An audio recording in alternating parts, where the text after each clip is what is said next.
안녕하세요. 마케팅 데이터 사이언스 랩입니다.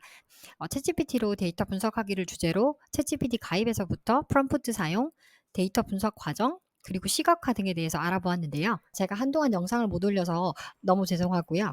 이번 영상부터는 챗GPT를 활용해서 캐글에 올라와 있는 데이터셋을 활용해서 머신러닝 모델링을 해보도록 하겠습니다. 첫 번째로는 영국의 이커머스 업체의 판매 데이터를 분석해 보려고 하는데요. 먼저 데이터셋에 대한 설명을 같이 한번 살펴볼게요. 데이터셋의 컨텍스트 배경은 이제 이커머스 데이터셋은 주로 공개적으로 공개하지 않는 편인데 UCI 머신러닝 리퍼스터리라는 기관에서 이 데이터를 이제 2010년부터 11년까지 데이터를 공개를 한다고 돼 있고요. 밑에 컨텐츠를 보시면 이 컨텐츠는 그 2010년 12월 1일부터 2011년 12월 9일까지죠. 12월 9일까지의 영국에 소재한 그 온라인 리테일 업체의 판매 데이터를 기록한 것이라고 합니다. 그리고 주로 많은 고객들이 도매 업체라고 하고요. 그리고 이 업체는 주로 이벤트용 제품을 파는 업체라고 하네요. 그래서 밑에 데이터셋을 보시면 인보이스 번호, 상품 코드, 상품 설명, 그다음 판매 수량, 인보이스 날짜, 단가 등의 정보가 나와 있는데요. 날짜별 고객별로 구입한 제품의 가격, 수량 등의 정보가 정렬되어 있습니다. 그리고 같은 인보이스 번호여도 제품이 다르면 다른 행으로 기록되어 있는데요. 그래서 날짜별로 전체 판매 제품의 추이를 살펴볼 수도 있고요. 특정 제품의 날짜별 판매 추이를 살펴볼 수도 있고요. 고객별 정보를 이용해서 고객의 재구매 여부나 세그멘테이션도 진행할 수 있을 것 같은데요. 저희는 이 가운데서 먼저 일별로 특정 제품의 판매량을 예측하는 모델링을 해보도록 하겠습니다. 그래서 제품의 일일 판매량을 예측해서 기본적인 세일즈 예측하고 프로모션 기획에 사용할 수 있고 또 예상 수요에 따라서 제품을 확보하고 배치하는 등 재고 관리 최적화에도 활용할 수 있을 것 같은데요. 일단 요거를 목표로 해서 모델링을 이번에 진행을 해보도록 하겠습니다. 네, 그럼 지난번에 말씀드린 것처럼 지금 영상을 모델링까지 진행을 하게 되면 1시간 이상 시간이 걸려서 그 녹화된 영상을 2배속으로 편집을 해서 제가 그 영상을 보고 다시 설명드리는 방식인데요. 그럼 다운로드 받은 데이터셋을 챗GPT에 첨부하고 챗GPT에서 분석을 해보도록 하겠습니다. 네, 요게 50만 개 행 정도 돼서 데이터가 살짝 큰 편인데 일단은 데이터셋에 대해서 설명을 해달라고 했고요.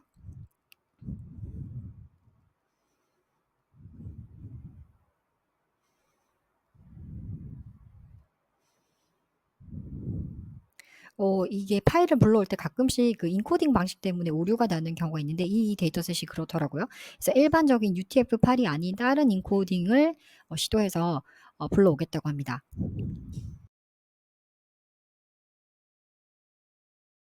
그래서 뭐 CP949 이걸로 했는데도 안 된다고 다양한 인코딩을 시도해 보겠다고 하는데요.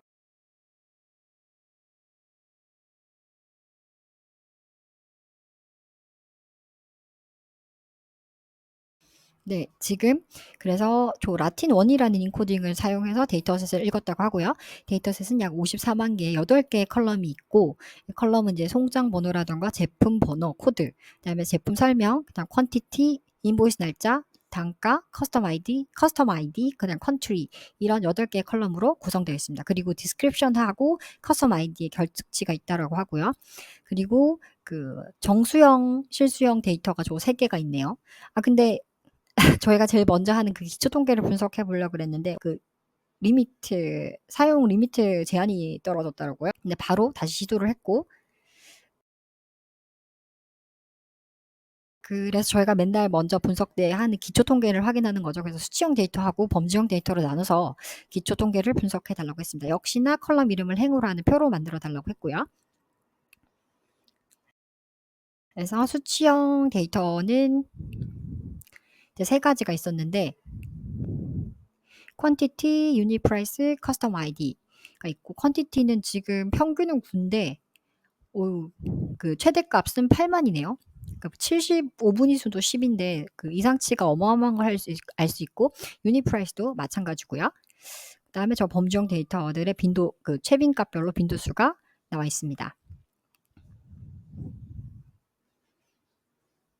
그러면 이제 저희는 제품별 1일 판매량을 예측하려고 하죠. 그래서 타깃 변수가 되는 그 판매량, 퀀티티를 분석해 보자고 했고요.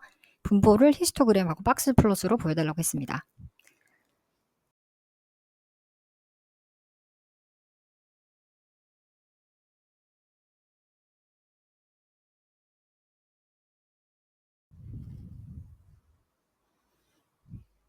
그래서 보시면 지금 0 주변에 대부분의 값들이 이제 54만 개 정도 데이터가 되는데 몰려 있고, 이상치도 지금 양극단에 -8만에서 8만까지 아주 넓게 분포하고, 박스 플롯 자체가 이제 박스가 아니라 선 모양으로 엄청 저 부분에 집중되어 있고, 그리고 이상치도 많은 것, 음수 양수 모두 많은 걸 알 수 있죠. 그래서 이상치를 제거하는 게 이 회귀 문제에선 중요하기 때문에 하위 5%에 해당하는 수하고 상위 5%에 해당하는 수를 확인해 달라고 했고요. 그랬더니 하위 5%에 해당하는 수는 1이다. 그리고 상위는 29다라고 얘기를 하는데요. 그러면 퀀티티가 1보다 작은 경우는 어떤 경우인지 확인을 해봐야 될 것 같아서, 그 하위 5% 분위수죠. 1보다 작은 경우는 어떤 경우인지 그 데이터를 내림차순으로 표로 보여달라고 했습니다.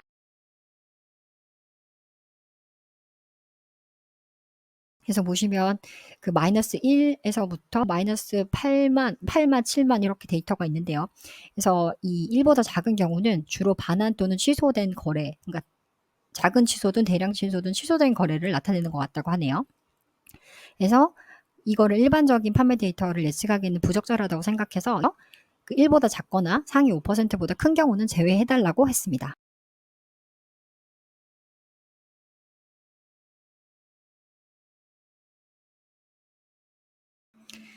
네. 그다음에는 역시 수치형 데이터죠. 유니 프라이스의 분포도 역시 히스토그램하고 박스 플롯으로 보도록 하겠습니다.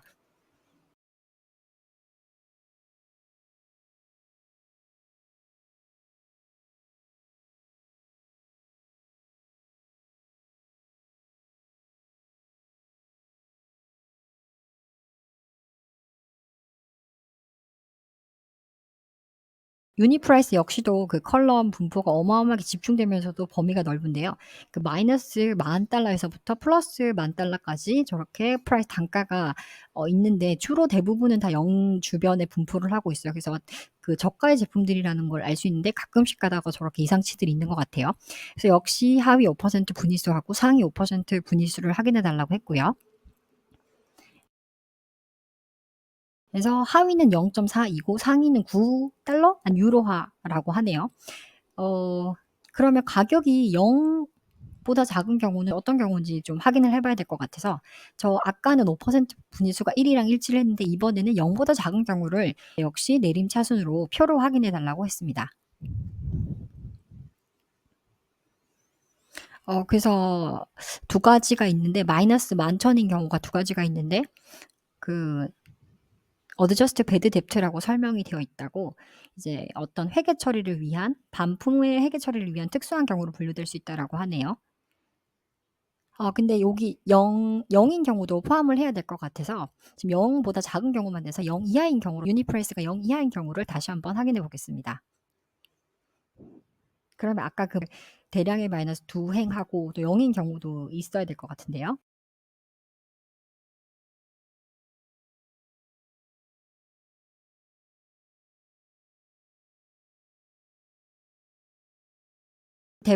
대부분은 다 0 이고, 아까 그 대량의 음수 마이너스 가격이 있는 데이터가 두 줄이 있는데요.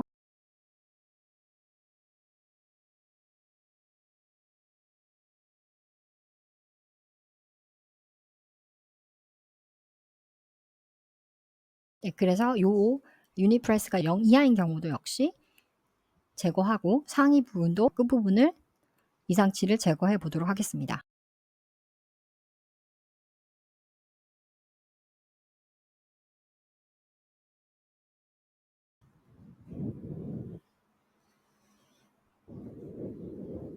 그래서 이제 처음에 54만 개에서 제거 후에 47만 개의 데이터가 남았는데, 요렇게 전처리 된 클린드 된 데이터셋에서 그 퀀티티하고 유니 프라이스 분포를 다시 한번 확인해 볼게요.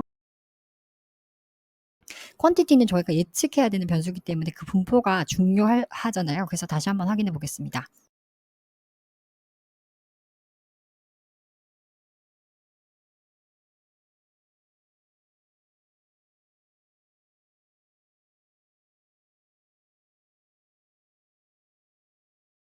네, 그래서 퀀티티나 유니프레스나 모두 정규 분포에 어느 정도는 가까워졌고 이상치도 많이 제거된 모습인데요. 최대 최소값도 뭐 마이너스 8만, 그냥 플러스 8만에서 0에서 29 사이로 나와 있고 이상치로 보이는 것도 어느 정도는 남아 있긴 한데 전보다는 훨씬 더 분석에 용이한 형태로 되었다고 하네요. 그러면 그 다음 컬럼이죠. 제품 코드를 나타내는 스톡 코드를 분석해 보도록 하겠습니다. 그래서 범주형 데이터이기 때문에 고유값 별로 빈도수를 표로 확인해 달라고 해도 되지만 이제 바플롯으로 상위 20개를 확인해 달라고 했고요.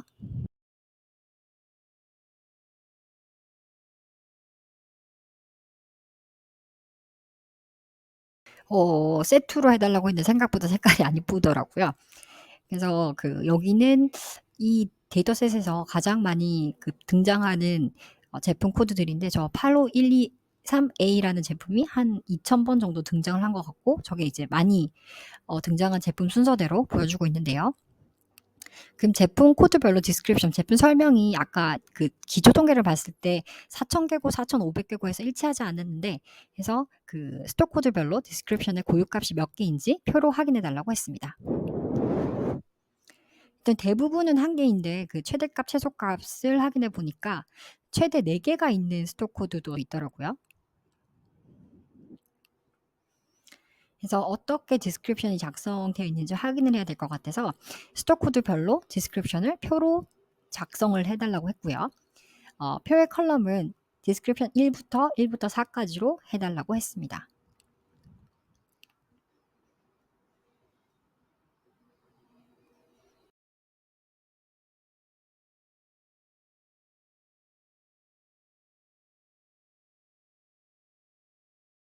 혹시나 잘못 작성해 줄까봐 다시 한번 고민해 봤는데 저렇게 4가지를 그 확인해서 고유값 추출할 수 있도록 코드를 작성한 것 같더라고요.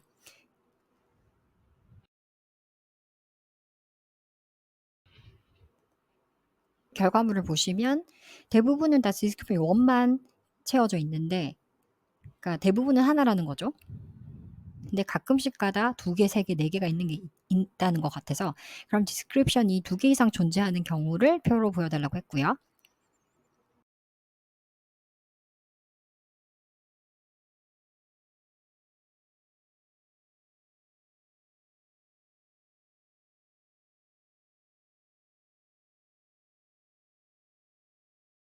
그래서 2개 이상 존재하는 경우를 봤더니 아예 다른 제품 설명이나 제품이 아니라 어떤 콤마가 들어갔다 안 들어갔다, 띄어쓰기가 있다 없다, 아니면은 줄임말을 썼다 이 정도의 차이여서 그냥 디스크립션 1이 있다면 1으로 다 통일을 하면 될 것 같아요. 그리고 아까 디스크립션에 빈값 결측치가 존재를 했잖아요. 그래서 그 스톡 코드하고 디스크립션 1으로 매핑을 만들어서 그 디스크립션 컬럼에 결측치를 채워달라고 했고요.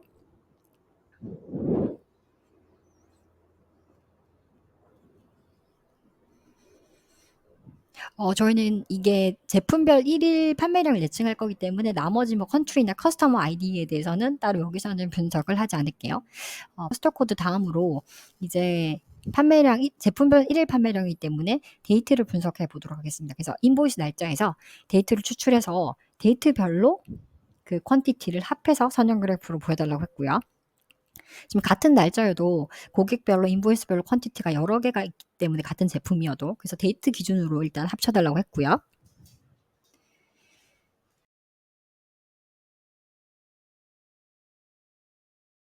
그래서 데이트 기준으로 합쳤을 때는 저런 이제 저런 패턴이 보인다는 거고 저희가 제품별 1일 그 판매량을 예측하려면 저런 그 시계열 패턴도 학습을 시켜야 되겠죠. 그래서 이 패턴을 학습하려면 어떤 시계열 피처를 추가하면 좋을까라고 물어봤고요.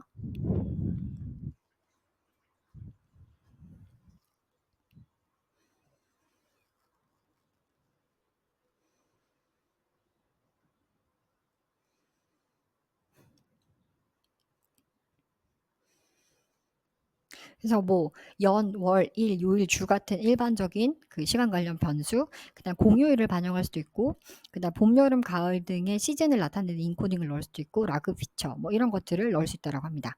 그래서 그러면 저희가 예측을 목표로 하는 거는 제품별 1일 판매량이기 때문에 스톡 코드별 그리고 데이트별로 퀀티티를 다 합쳐서 그 새로운 표를 만들고 그리고 이 시계열 패턴을 학습할 수 있게 연, 월, 일, 요일, 주 그리고 라그 피처를 추가해 달라고 했고요. 그리고 아까 데이터에서는 10월, 11월에 판매량이 급증하는 패턴이 보였죠. 그래서 그거를 반영할 수 있도록 시즌 피처도 추가해 달라고 했습니다.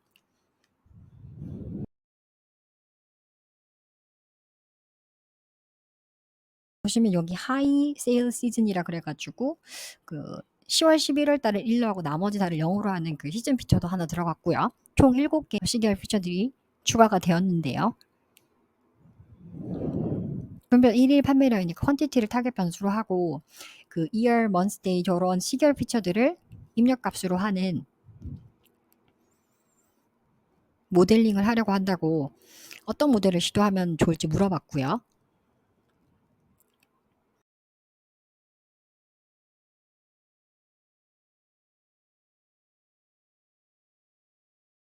일반적으로는 선형회귀 모델, 그다음에 가장 많이 쓰는 랜덤 포레스트 모델, 그다음에 거기서 같은 계열인 그라디언트 부스팅, XG 부스트, 라이트 GBM 뭐 이런 것들이 있다라고 하네요.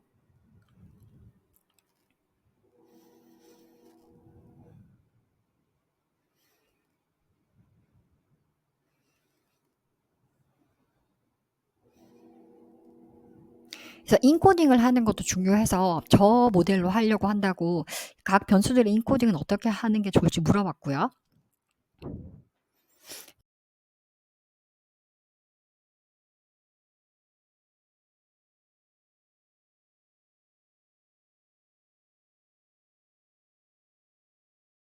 그래서 그 라그원 같은 경우에는 이전 데이터, 그 전날 데이터를 그 반영해서 학습하는 거기 때문에 제품 코드마다 첫째 날 데이터가 비어 있거든요. 그래서 그 결측치를 채워야 되고 나머지 시계열 피처들을 그대로 둬도 된다고 하더라고요. 그래서 저렇게 모델링을 할 수 있다라고 코드를 주는데 제가 깜빡해서 제품 코드별 판매 데이터인데 제품 코드가 빠졌잖아요. 그래서 스톡 코드가 입력값에서 빠뜨려졌더라고요. 그래서 이거를 여기에 적으려다가 그냥 위로 돌아가서 다시 수정을 하는 게 좋을 것 같아서 퀀티티를 타겟 변수로 하고 스톡 코드 저 그 시계열 피처들을 입력값으로 하는 모델링을 하려고 한다고 밑에서 물어본 거 다시 물어보지 않고 랜덤 포레스트 모델을 사용하려고 한다고 인코딩을 어떻게 하는지 다시 한번 확인을 했습니다. 왜냐하면 그 제품 코드도 인코딩을 하는 게 중요하거든요. 제품 코드가 4,000개 정도 돼가지고 아까 문자열도 섞여 있고 그랬잖아요.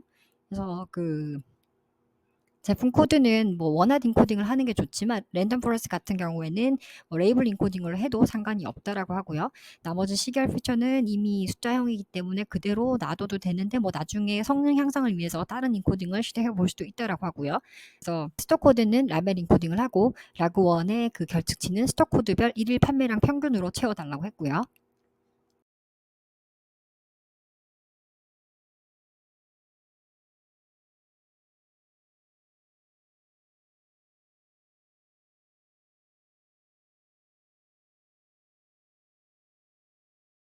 네, 드디어 데이터 전처리가 일단락이 되었는데요. 일단은 완료되었는데요. 그래서 지금 이제 제가 이게 40만 개 데이터를 하면은 분명히 이게 안 되더라고요. 오류가 날 것 같아서 저번에 모델링을 할 때는 샘플링을 했는데 요번에도 샘플링을 하기는 할 건데 스톡 코드가 0번부터 뭐 3천 몇 번까지 있잖아요. 그래서 그냥 0번부터 100번까지 스톡 코드 기준으로 데이터를 샘플링해서 랜덤 포레스트 모델로 학습을 해달라고 했습니다. 그랬더니 데이터가 약 40만 개에서 이제 뭐 몇천 개 정도 수준으로 줄어들 건데 그래야지 챗GPT에 돌아갈 것 같아서요. 이제 학습이 몇십 초 안에 완료되고 RMSE가 10일이라고 하네요. 그래서 이게 그 얼마나 잘 학습된 건지 판매량을 얼마나 잘 학습한 건지 스톡 코드하고 데이터 기준으로 합치기 전에 평균은 정교화를 해서 그 처음에 8개에서 뭐 3개, 4개로 줄어든 걸로 기억하고 있는데 이게 또 데이터 기준으로 합쳐졌으니까 새로운 그 저희가 만든 데이터 프레임의 평균을 확인해야 되잖아요. 그래서 저 앞에서 새롭게 생성한 그 표에서 제품별 1일 판매량의 평균 최소 최대로 다시 한번 확인해 달라고 했고요. 저희가 그 스톡 코드하고 데이터 기준으로 새로 퀀티티를 합친 그 표 기준으로 그랬더니 저 스톡 코드별로 저렇게 에버리지 데일리가 훨씬 더 늘어나긴 했네요. 왜냐하면 여러 개 같은 코드여도 여러 개 그 판매건이 있을 거니까.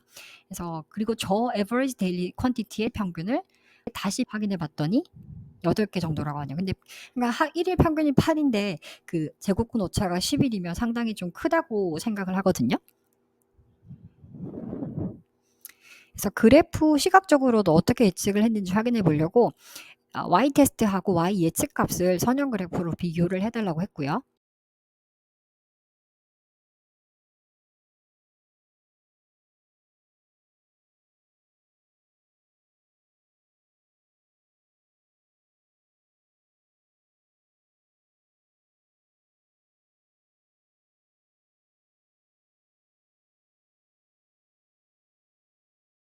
그랬더니 패턴 자체는 학습을 한 것 같은데 시계열 피처를 잔뜩 넣어서 그런지 패턴은 학습한 것 같은데 저기 그 치솟는 부분이나 저점 부분, 그러니까 최대 최소 값들을 잘 학습을 못하는 것 때문에 오차가 발생하지 않았나 이런 생각이 들더라고요. 그러면 이거는 전체 제품의 판매량 예측이 합쳐진 거고, 그러면은 그 제품 하나만 일단 잘 예측했는지도 살펴봐야 될 것 같아서 저희가 제품별 일일 판매량 예측이니까, 그래서 그 아까 샘플링된 데이터에서 그 스톡 코드가 0번인 0번부터 100번까지 저희가 샘플링을 했으니까 0번만 추출해서 학습된 모델로 다시 예측을 해서 실제값하고 그 예측값을 보여달라고 했거든요. 그랬더니 그 X 전체에서 추출을 해야 되는데 이미 그 분할된 X 테스트에서 추출해서 좀 이상하다라고 생각을 했었는데,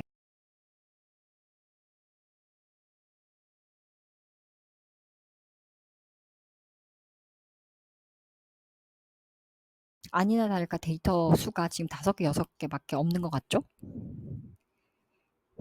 그래서 이게 데이터셋 이름이 계속해서 바뀌어서 챗GPT가 그 부분을 헷갈리는 부분이 있어서 제가 테스트 데이터셋 말고 X 아까 변수를 가지고 와서 스토코드 0의 경우를 추출해서 다시 학습된 모델로 예측해서 비교를 해달라고 했고요.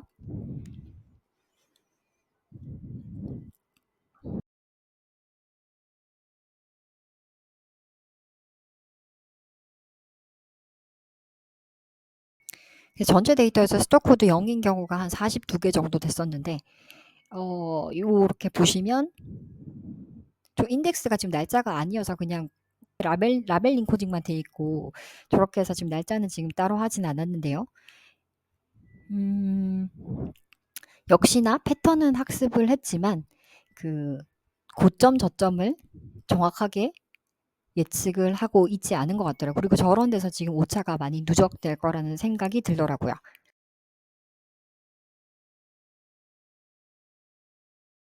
챗GPT한테 패턴은 학습하는 것 같은데 최고 값을 잘 예측하지 못하는 것 같다라고, 어떤 전설이나 피처 엔지니어링을 하면 좋을지 물어봤고요.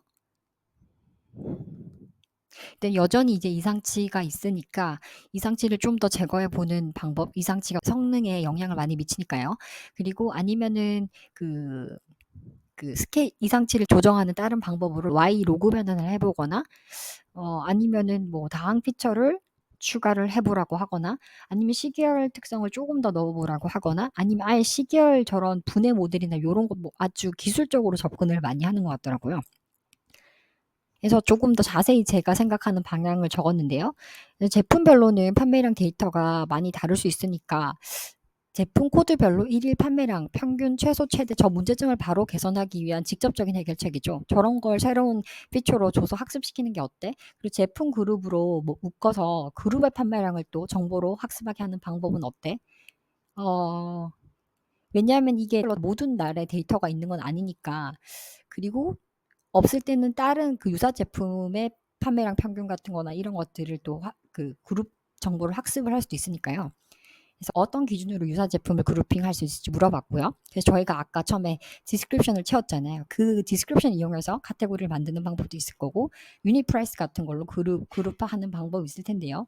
그 디스크립션을 이용해서 그룹화하는 거는 시간이 너무 많이 걸릴 것 같아서 일단은 가장 직관적으로 저희가 그 새로 만든 데이터셋에 있는 퀀티티를 기준으로 1그룹부터 10그룹까지 10등분해서 퀀티티가 작은 그룹에서부터 큰 그룹으로 등분을 해서 새로운 그룹 변수라는 걸 추가를 해달라고 했고요.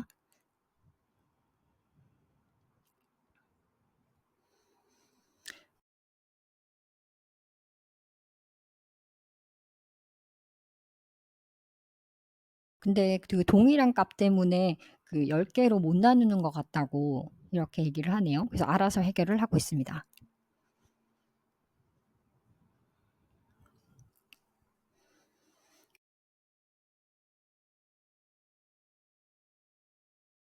그래서 뭐 일단은 나누는 거를 했다라고 하더라고요. 그래서 뭐 중복되는 거는 뭐 제거했다라고 하는데, 그럼 도대체 뭐 어떻게 그러면 그룹이 생성됐는지 궁금해서 저 퀀티티 그룹의 고유값이 10개인지 몇 개인지를 다시 한번은 확인을 해봐야 될 것 같아요. 그래서 저 퀀티티 그룹에 지금 0번부터 9번까지 그룹 10개 그룹을 만들어 달라고 했잖아요.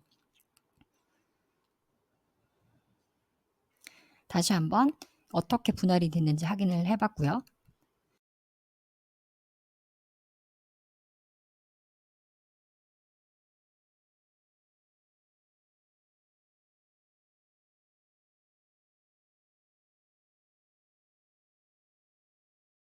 그랬더니 0번부터 7번까지 8개 그룹으로 이제 분할이 됐나 봐요. 그래서 저 프리퀀시가 뭐 7만 개인 것도 있고 3만 개인 것도 있고 저렇게 분할이 되었는데요.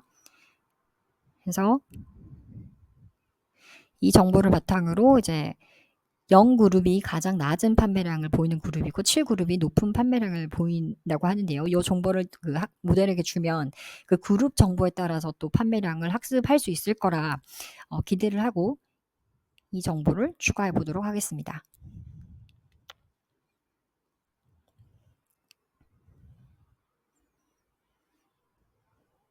그래서 역시 스톡코드가 0번에서 100번인 데이터만 샘플링을 해서 랜덤 포레스트로 학습해 달라고 했고요. 변수는 앞서 사용한 변수에다가 새로 추가한 4개를 모두 넣어 달라고 했습니다.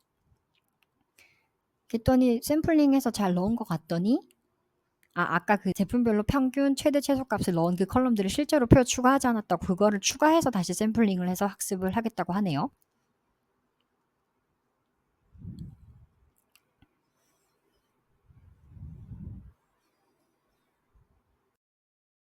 그래서 결과가 4가 나와서 아까 11보다는 훨씬 더 직접적으로 제품의 저런 제품별 1일 판매량 평균이라던가 최소 최대값을 넣고 그다음 그룹 변수를 추가하니까 모델이 제품별로 그 판매량을 시계열 데이터하고 함께 조금 더 패턴하고 최대 최소치를 더 학습을 한 걸로 보이는데요. 그래서 너는 요 결과를 보고 성능을 높이기 위해서 어떤 제안을 할 수 있어라고 다시 한번 물어봤고요. 그래서 챗GPT가 맨날 하는 말이죠. 그 하이퍼 파라미터들을 최소화할 수 있고 사실 근데 하기는 좀 겁이 나요. 왜냐하면 이게 데이터가 너무 많거나 그 파라미터가 너무 많으면 또 하다가 시간 오류가 걸리니까. 그래서 영상을 찍기에는 콜앱으로 옮겨서 해야 될 것 같은데요. 그리고 뭐 피처 중요도가 낮은 걸 제거해서 좀 더 효율을 높인다거나 뭐 이런 일반적인 기술적으로 성능을 높이기 위한 방법들을 얘기를 하더라고요. 그래서 다시 한번 이제 요 개선된 모델의 Y 테스트하고 Y 프레드를 선형 그래프로 비교해 달라고 했고요.